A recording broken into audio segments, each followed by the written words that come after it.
Friends பேனியர் store எடுத்து நீ நடக்க போதுன்றது இன்னொரு வீடியோவில் ஒரு குட்டி பிரேமமாக பார்க்கலாம் வாங்க.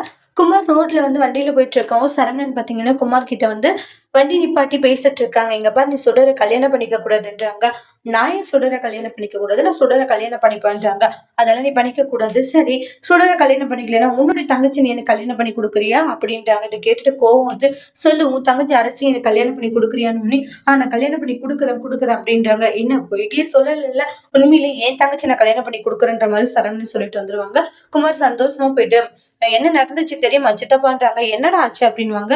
இந்த மாதிரி வந்து அவங்களுடைய தங்கச்சியவே எனக்கு கல்யாணம் பண்ணி கொடுக்குறேன்னு சொல்லிட்டு அந்த சரவணன் இருக்கா இல்லையா, அவன் என்கிட்ட சொன்னான்றாங்க. சுடரை கல்யாணம் பண்ணிக்காத, ஏன் தங்கச்சி கொடுக்குறேன் கல்யாணம் பண்ணிக்கோன்ற மாதிரி சொன்னான். கண்டிப்பா சரவணன் அப்படி சொல்லிருக்க மாட்டான். கண்டிப்பா சரவணன் தான் சொன்னான், உங்க அக்கா பையன் தான் சொன்னானுவாங்க.